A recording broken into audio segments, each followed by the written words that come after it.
Hello everyone.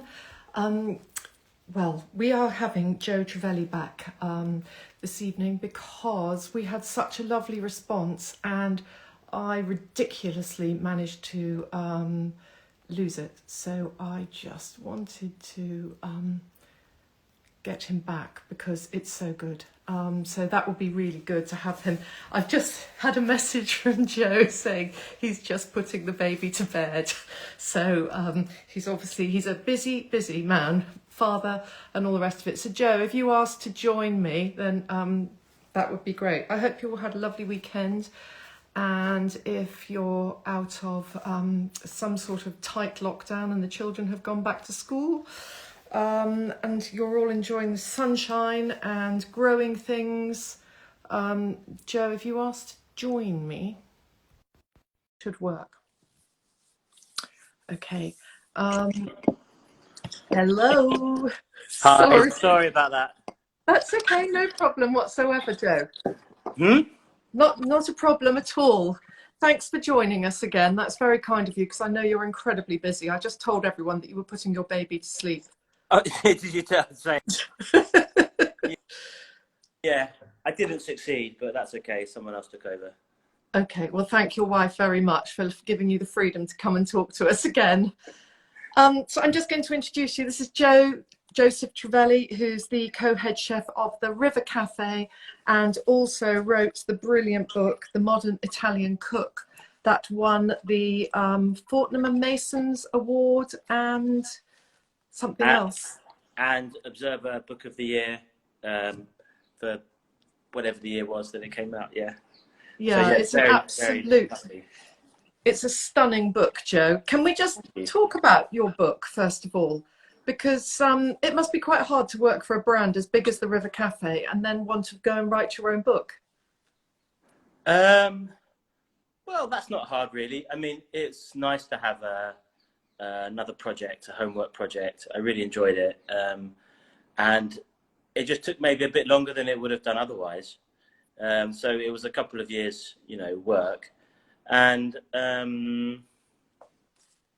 no, I mean, I didn't find it any kind of conflict. It was just another thing. No, I'm sure not a conflict. It's just the energy to do it. But it was obviously something that's quite passionate to you because it's your journey into food.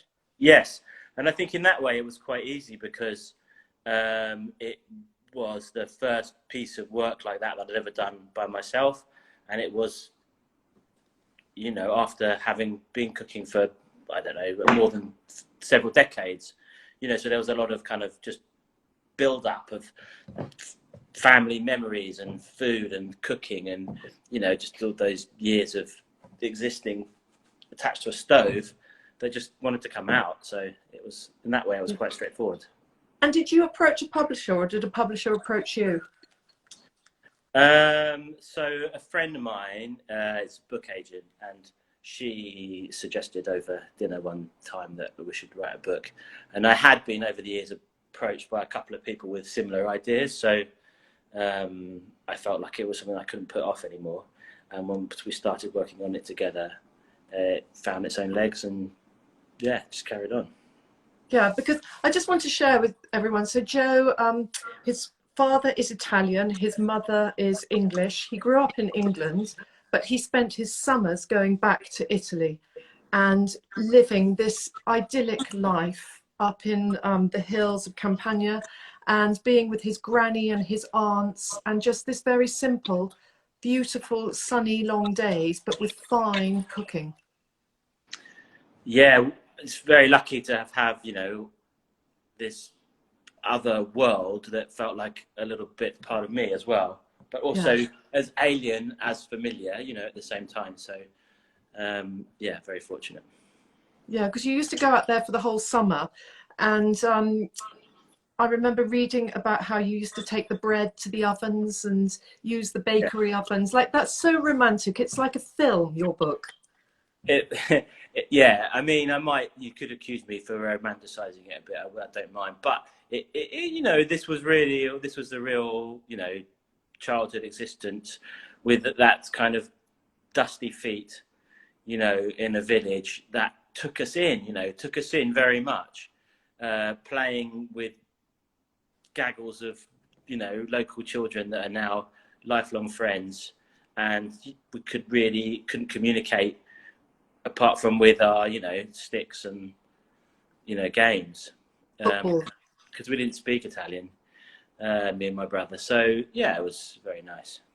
Yeah, that's very nice. And did you actually cook with your aunts and your granny? I mean, those reminiscences are really from small childhood, you know, so not then, not at all. But she certainly cooked for us, and I have very strong memories of the room that me and my brother used to sleep in. Didn't have a window to the outside at all, which is kind of weird, but did have a hatch to the kitchen. So we had the kind of smell of Nonna's cooking really from 5 a.m. in the morning. And eventually she'd be impatient for us to get up, and eventually about, I don't know, 7 or something, she'd make very milky coffee with, you know, tons of sugar in, and kind of put it through the hatch as a final kind of entice, just to get us out of bed, you know. Boys, get up, the day's got to start. Just get up, come and get involved, you know. So yeah, no, that's lovely. And did they grow vegetables back there, or they just went shopping to the local stores? Oh no, we went shopping, and shopping was, you know, going to the market with my grandmother was a painful experience. You know, she's that archetypal, fussy, you know, this isn't good enough, you know, and it's too expensive, and kind of arguing with market sellers all over town. And really, it was, you know, the market day was the big day for shopping in a village in the south of Italy in the 80s. They didn't have there was no land for growing vegetables. Okay. But you, from a young age, going shopping with her, sort of saw someone haggling and going, no, I don't want that tomato, I want that one, and bring me something up from under the counter, that's not good enough. Yeah, exactly, all that.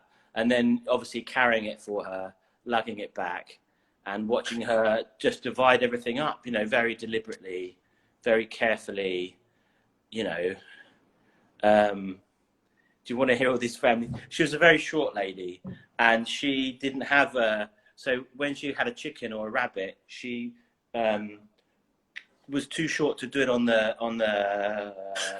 bench. So she had a tree stump in the middle of the kitchen, and I'd watch her kind of hacking up rabbits and chickens on a tree stump, and everything would have its, you know, its purpose, and everything would get used in a certain way. Yeah, very, very specific, and yeah, quite an education. Brilliant. I love that. And I understand that you were a very hungry boy. You were nicknamed by your brother Giacomo Lasagna. Yeah. And he says that you ate some boiled eggs with the shells still on. Yeah, right. Yeah, this is family folklore that I was left as a toddler, I think, under my aunt's supervision, who probably was in her teens at the time. And she left the room, and I ate the whole egg with the shell on there. So, and I love his simile that he says that you must have fallen into the sugo sauce as Obelix did into the magic potion. That's brilliant. But you didn't start out as a chef, because you went to university and you studied politics. I did. I studied politics, and halfway through university, realised that I really wanted to cook, you know, had to cook, and enjoyed the summers going back. I'm from Kent, and Whitstable became the place to be, cooking through the summers while I was studying. So I really much preferred that than term time. And so once I finished studying, I didn't do anything else. I just wanted to get straight into a kitchen. And I found one that would take me, and couldn't believe my luck, really. And then just cooked my whole time, you know, like everyone else, all the way through my 20s and 30s, really pinching myself. Couldn't believe that I'd managed to find something that I liked so much. You know, when you really do, you know, that I was allowed to cook professionally. I still can't really believe it, you know, to be honest. Well, I think it's fantastic, and it obviously shows your passion, but it shows the osmosis of your childhood, that you have just learned to cook. You haven't done all the training, but you've done your stages at all the right places. Yes, I mean, I haven't had a whole, you know, heap of I wasn't one. A lot of chefs seem to go and do 6 months and get into a kitchen. When I was starting out, the thing was to get into the best kitchen you could possibly get into, work kind of 6 months, go around all the sections, and then once you tick that off, you go on to the next place and so on. And I think a lot of people still do work like that. But, you know, I much more gravitated towards finding people that I was comfortable working with, really, to be honest. And I've had the same job for, you know, 2 decades. So I found home, I suppose. Yes, you're part of the River Cafe family, aren't you? Yeah, you know, it's just a wonderful place to go every day, even during, you know, these funny times. It's just incredibly lucky. I have the colleagues you couldn't imagine. So yeah, it's wonderful. Yeah, because you're not open, obviously, but you're open doing a big delivery service, aren't you, of delicious food that's just quite taken off. Well, it's, you know, it's really nice to be in cooking a little bit, and it's not the same. You know, I can't pretend it's like having a clattering of knives and forks, but it is nice to be in the kitchen. It is nice to be able to have just 1 or 2 out of the, you know, big team of 30 chefs that we have, to be coming in and cooking together. So yeah, and I suppose it's a new reality. It's a new kind of, you know, getting nice feedback from customers who are enjoying, you know, birthday celebrations at the weekend with food that we've cooked and sent to them. It's just another type of, you know, professional buzz, I suppose, in a whole new way. Yeah, it's just adapting, isn't it? Because you've got your website and you can order all your things on there. So are you also taking private parties that you're doing? Oh, no. I just mean people that have ordered through the website, and okay, one particular letter that we received. Yeah, no, that's fantastic. Just go back. I want to hear about this. I was reading about how, as a child, with your English mother and your Italian father, you used to go and have an Italian gathering picnic once a year out near Brentford, Bedford, somewhere like that. Yes. So there was a kind of Italian society. I wish I knew if they still did it. And we had a very close family friend who was a professor of Italian. And so we would, with their family and our family, kind of tootle up in our cars, you know, packed with you know, Italian snacks, and find this whole kind of world of, because we didn't grow up really in an Italian community or anything, but it felt like that, you know, this very Anglo-Italian, seemed incredibly cool kind of world with, you know, all the kind of, I always think of those kind of Richard Scarry drawings, you know, stereotype kind of, I don't know, cars packed with people and big pots of pasta, and you know, instead of a kind of regular picnic, or at least this is in my memories. And So it people reminds used to me, actually cook. there were people that would cook, and very also in summer holidays, always going camping in Italy and seeing the kind of the difference, you know, in how taking meals, you know, so incredibly seriously on holiday, more than ever. You know, it didn't matter if you were camping or not. You know, the first thing we'd do when we arrived in a campsite was go and find a load of boxes to make the table. You know, so once the kitchen table was set, then we could begin. Everything sort of circulated around that table, and then. Yeah. And did your mother take up to cooking the Italian way, or was your Oh, father the cook? absolutely. No, I think my mum cooked more when I was young than my dad, much more, and she learned lots from all our Italian relatives and having lived in Italy. So there was that kind of flavour. It was different times, you know. Things weren't as easy. It's not like now where you can find something like mozzarella just seems completely standard, that you could get it in any supermarket you wanted, you know, and then you could just talk about the quality, but wasn't quite like that then. So we used to get those big brown boxes delivered. It'd come in the post, you know, that were smelling of like hot cheese and oil and salami that Nonna used to pack, and you sort of wonder how on earth they got through customs. and all this pecorino cheese and leaked out all the oil, you know. So we used to fill the car on the way home at the end of the summer, and in this way kind of eke out. Yeah. So your mum embraced the whole Italian, and she loved being taught by her new family in Italy, and happily cooked for you boys.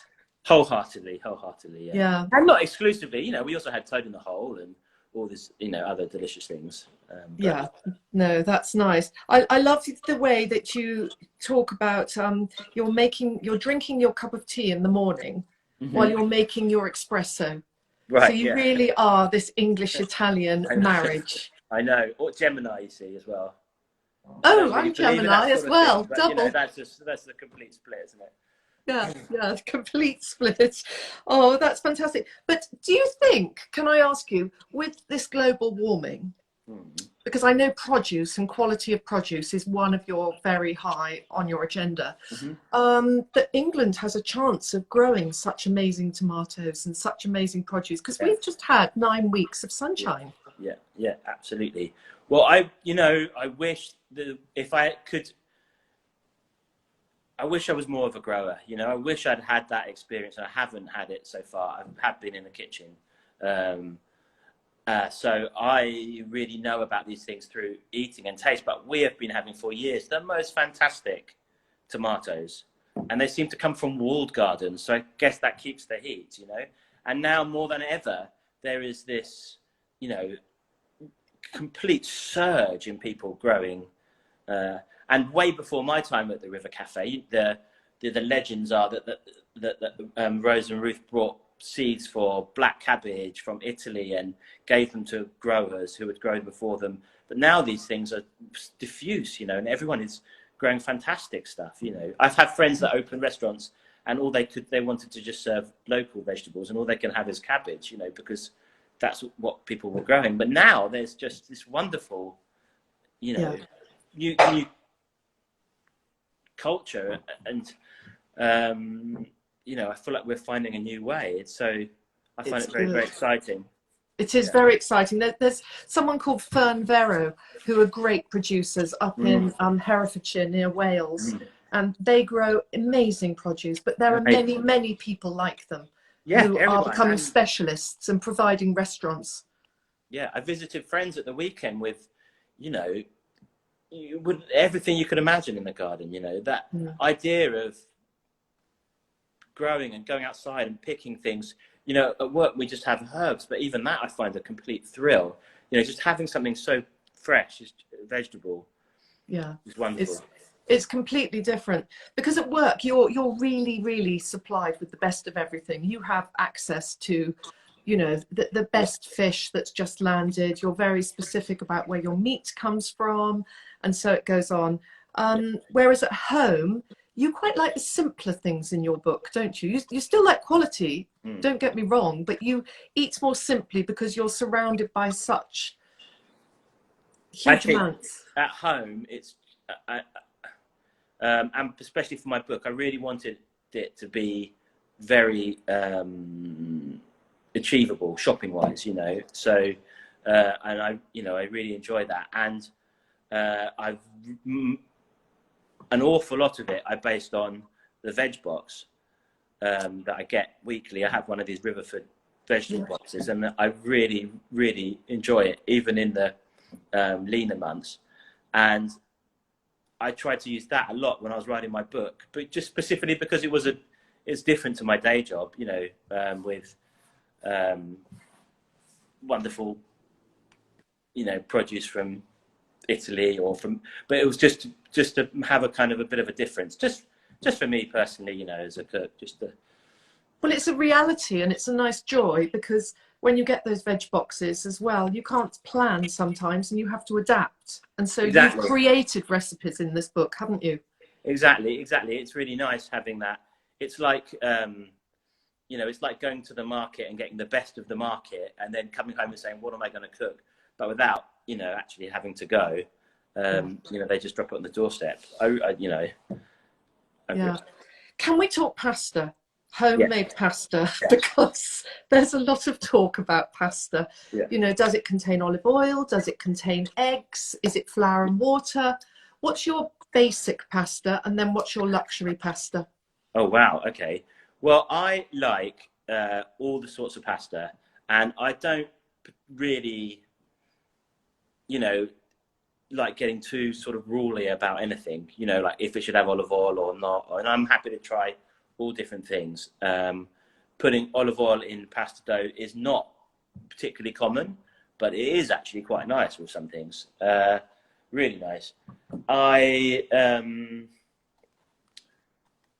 I suppose the pasta in my book is there's a lot of kind of southern pasta.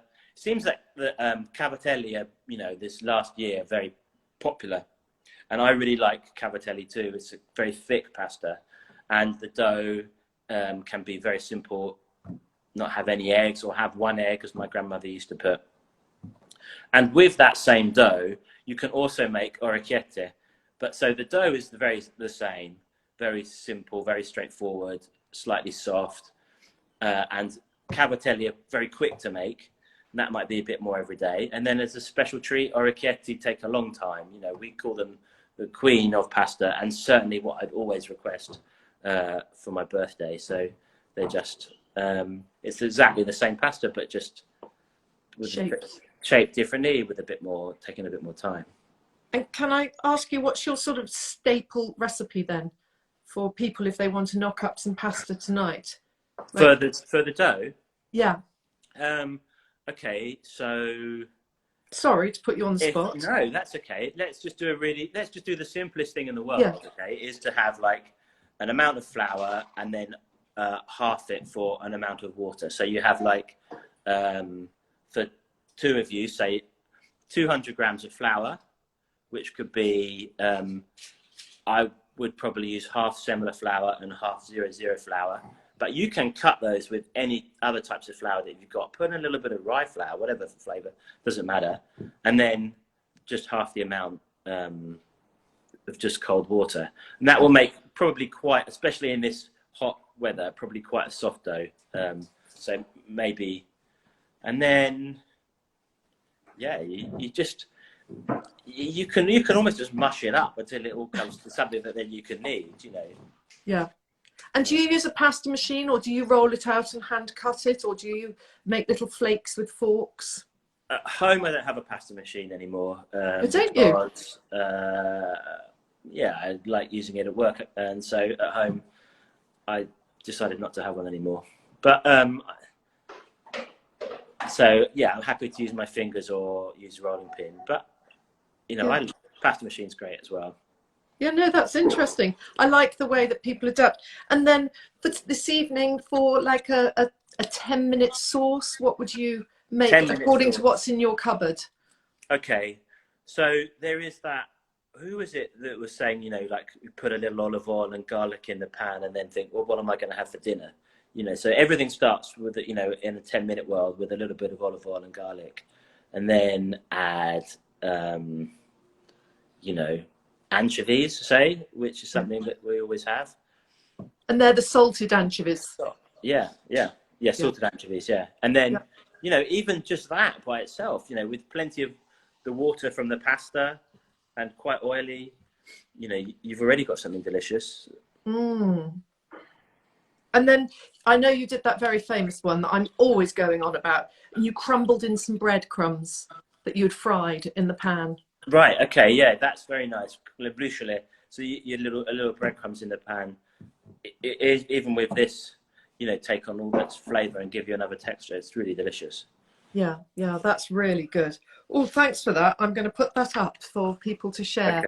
because I think it's just nice for people to have Joe's pasta. Yeah, yeah. And that's your staple sort of starting pasta. But you Yeah. go to the River Cafe for the exotica.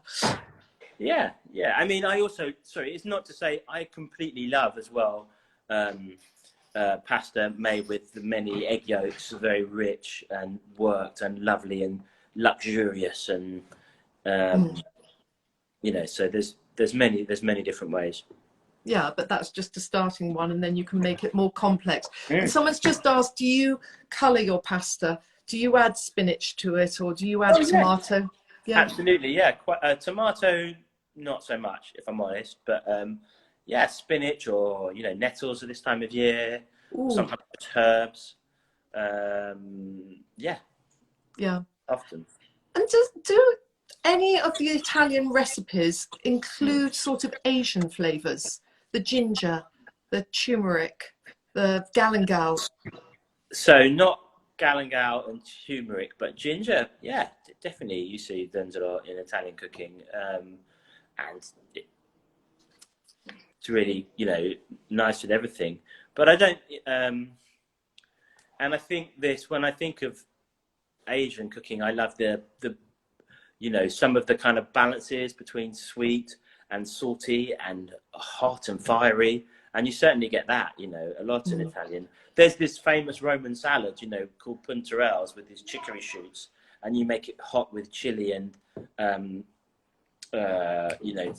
spicy with vinegar, and then it has anchovies in, and it's got that kind of similar kind of balance. Okay, Um, yeah.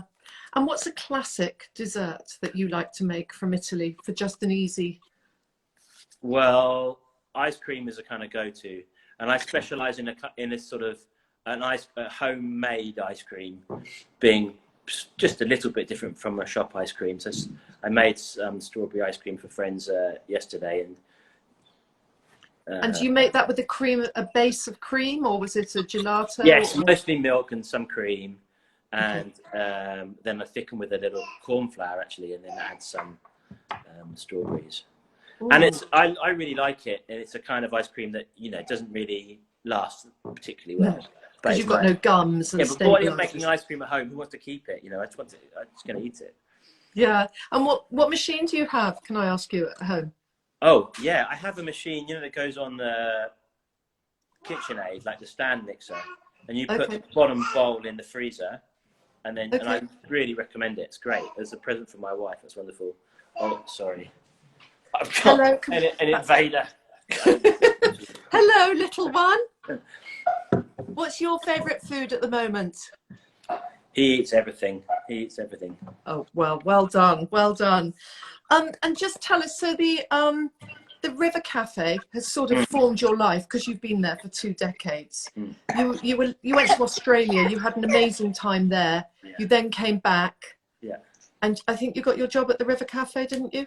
Straight away. I'd worked in Australia with a couple of ex-River Cafe chefs who, and I just completely fluke. I was already aware of the River Cafe and didn't think they would ever give a job to me, and then fluked my way into this kitchen in Australia, and then 1 year later used them as my reference for going, to find my new life, basically. Amazing. And did you go straight in as the co-head chef? To the River Cafe? Yeah. No. I like start go in at the bottom and work your way through. Okay. Okay. So it was a journey, and Yeah. you've earned your stripes because you've been the co-head chef since 2001. Gosh, that sounds about right. I actually don't. Yeah. A lot. Yeah, life's gone by. You've got Yeah. children. Things Yeah. have changed. And you live not far, don't you? Which is a real bonus for someone with little people and working the hours you work. It's fantastic being near work.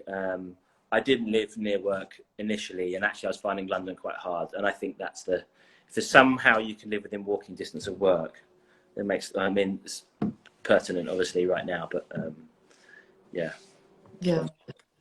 Oh, that's amazing. And can we just talk again about if you were going to Italy, will your children be brought up in Italy, having the sort of gorgeousness that you had as a child? For sure. My parents moved back to Italy once I started at the Lovely. River Cafe. Actually, I think they did feel that me and my brother were kind of settled, so they would, return, and so we go all the time. Of course, and yeah, it's the top destination. And are they living in Campania near the extended family? No, they're living near Siena in central Italy. My father also grew up partly in Florence, and they met in Florence, so they've kind of gone back to that area where they met each other. How did they meet? How did my parents meet? Yeah. Well, Mum went to work in Italy, and found my father in Florence. He was living in a kind of home where she went to work as a volunteer and assistant, Okay. and they met there. Oh, brilliant. No, A that's very lovely. romantic and quite long story, but I'll tell you another time. Yeah, that's fine. Don't worry. It sounds really interesting. There's more to it. You can tell. Sorry, I put you on the spot there, No, that's Joe. fine. That's fine. And what have you been supplying to all these people from the River Cafe? What's been the go-to? Do you sell your book on that website? No, actually, I don't sell my book on there. We've been selling an awful lot of fish, Have you? and and vegetables. Really, lots of cooked vegetables. Yeah. So you're actually prepping things for people, and they can have them at home as a sort of Oh yeah. We're cooking them. We're cooking them. Yeah, yeah, absolutely. Yeah. and doing sauces with things so people can just have. Sauces. So we might make veal ragu, or so sometimes it's things like that which are completely cooked. Other times we might put together a kind of kit. So a couple of weeks ago we did a kit for Risi Busy, which is this kind of famous sort of rice and pea dish from Venice. So we did all the preparation and potted the peas and made some pea puree, and then people just finished it at home. So it's a kind of a mixture. Nice, nice. And are you missing the clatter of knives and forks, as you say, Of and course. the Yeah. writing the menu every day? Yeah. All that very, very much, and I just would really like to know when, how and when things start moving. But Have you had any insight at all? no, I mean, we don't know. No. No. I find it very weird that cars suppliers were allowed to open this morning. Yeah, it seems fun, isn't it? I guess that they are big showrooms, often with that forecourts outside. I don't know. Who knows? I've got no Well, idea. yeah, I know, but do you think anyone's going to go shopping for a car in this crisis? No. There's a lot of people wanting bicycles. There's a big queue outside the bike shop, isn't there? Huge queue. Yeah, it's massive. And are you able to get all your produce quite easily from the initial shock? Has that calmed down? Yes, there's been no problem at all, actually, not at any stage. Everything that we buy normally is available. Yeah. Lots of producers really thinking on their feet and delivering in different ways, more to people's houses, but many still able to do something. Yeah, and it's brilliant that everyone's getting all this restaurant produce delivered to their houses because it's going to make the supermarkets have to really up their game because the quality of the food that people have been getting on their doorstep is amazing. Yeah.